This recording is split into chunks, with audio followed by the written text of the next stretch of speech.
말이 안 돼 마보다 본능이 so fast. Assalamualaikum warahmatullahi wabarakatuh. Sebelumnya, perkenalkan nama saya Nisha Nuraini dengan NPM 2241116 dari kelas manajemen 22A. Pada pertemuan kali ini, saya akan membahas badan usaha dalam kegiatan bisnis dan para pembantunya. Perusahaan atau yang disebut dengan badan usaha. Perusahaan adalah setiap badan usaha yang menjalankan kegiatan dalam bidang perekonomian secara terus-menerus, bersifat tetap dan terang-terangan dengan tujuan memperoleh keuntungan dana atau laba yang dibuktikan dengan pembukuan. Bentuk-bentuk badan usaha seperti persekutuan perdata, firma, persekutuan komanditer, perseroan terbatas, koperasi, dan BUMN. Next.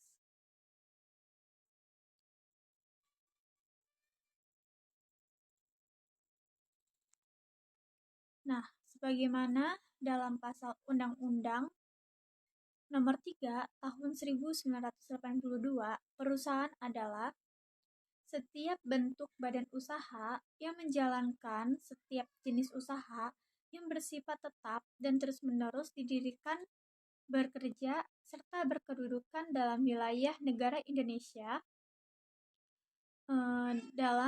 dengan tujuan memperoleh keuntungan atau yang disebut dengan dividen.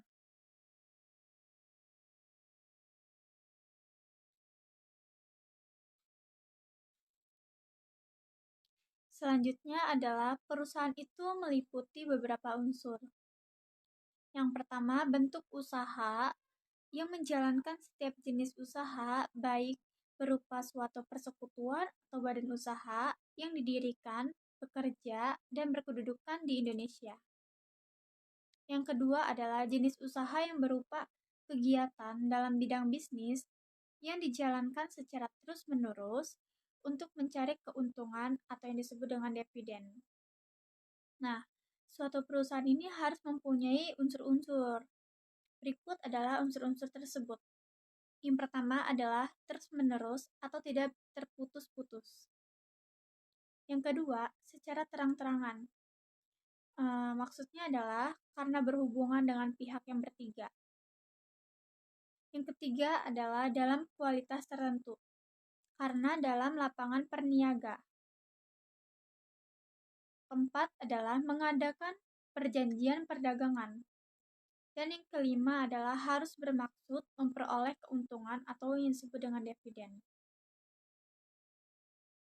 Next.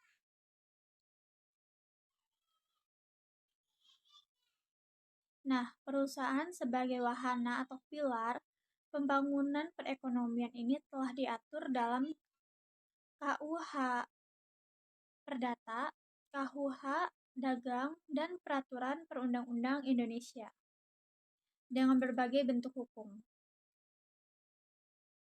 Berikut adalah bentuk-bentuk hukum badan usaha tersebut adalah persekutuan perdata, firma, persekutuan komanditer, perseroan terbatas, koperasi, dan badan usaha milik negara. Berikut adalah yang nomor 1, persekutuan perdata. Nah, menurut RT Sutandia, R. Hadi Kusuma, dan Sumantoro, persekutuan perdata adalah suatu persekutuan yang dibentuk atas suatu perjanjian, di mana dua orang atau lebih mengikatkan diri untuk memasukkan sesuatu atau yang disebut dengan inbreng ke dalam persekutuan dengan maksud untuk membagi keuntungan. Selanjutnya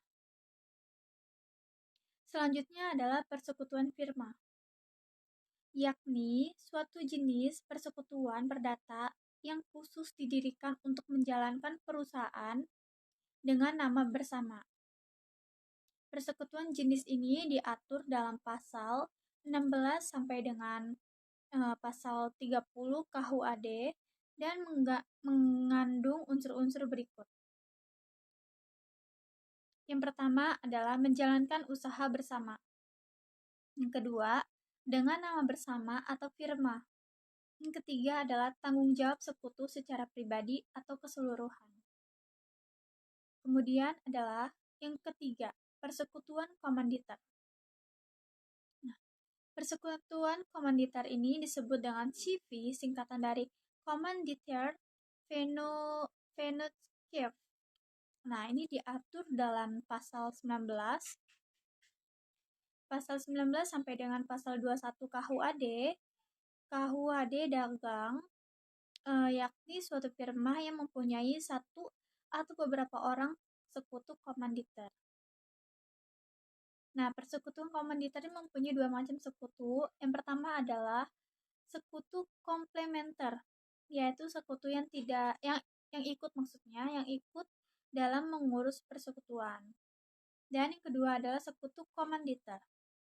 Sekutu komanditer ini yaitu sekutu yang pasif, tidak aktif dalam mengurus persekutuan. Oke, next. Yang keempat adalah perseroan terbatas.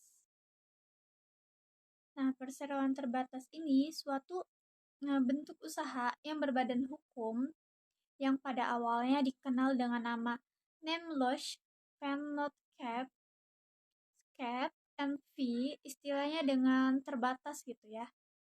Nah, di dalam perseroan ini terbatas ini tertuju pada tanggung jawab pemegang saham yang hanya terbatas pada nilai nominal dari semua saham yang dimilikinya.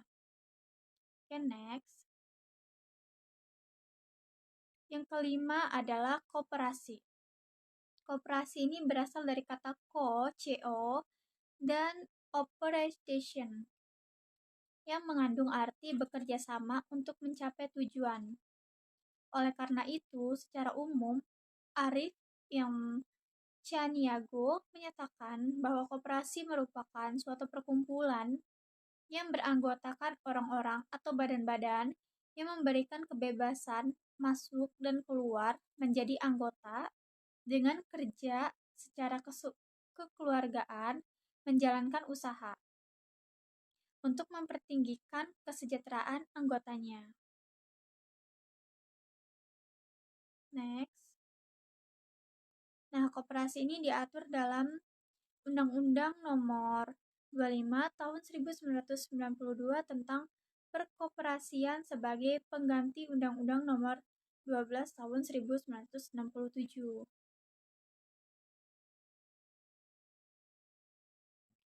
Dan yang keenam adalah Badan Usaha Milik Negara, yaitu BUMN. Nah, badan usaha yang seluruh atau sebagian besar modalnya dimiliki oleh negara melalui persyaratan secara langsung yang berasal dari kekayaan negara yang dipisahkan pada pasal 1 huruf 1 Undang-Undang Nomor 19 Tahun 2003 tentang Badan Hukum Milik Negara. BUMN ini ada memiliki dua jenis. Jika sebelumnya menurut peraturan perundang-undang yang lama itu 1. Undang-Undang Nomor 19 RRP tahun 1960 itu tentang perusahaan negara. Dan yang kedua adalah Undang-Undang Nomor 9 tahun 1969 tentang Perpu Nomor 1 tahun 1967.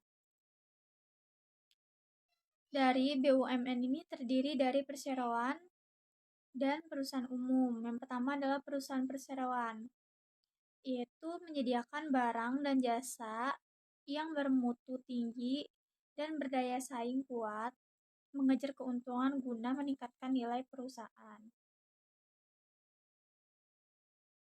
Selanjutnya adalah perusahaan umum, maksud dan tujuannya didirikan yakni untuk kemanfaatan umum berupa penyediaan barang dan jasa yang berkualitas dengan harga yang terjangkau oleh masyarakat berdasarkan prinsip pengelolaan perusahaan yang sehat. Pengusaha dan para pembantunya. Adapun pembantu perusahaan ini ada dua jenis. Yang pertama adalah pembantu dalam perusahaan, misalnya pelayanan toko, kerja keliling, pengurus filial, pemegang prokurasi, dan peminjaman perusahaan. Nah, pembantu yang di luar perusahaan itu misalnya agen perusahaan, pengacara, notaris, maklar, dan komisioner. Baik, ini saja pertemuan pada kali ini. Wassalamualaikum warahmatullahi wabarakatuh.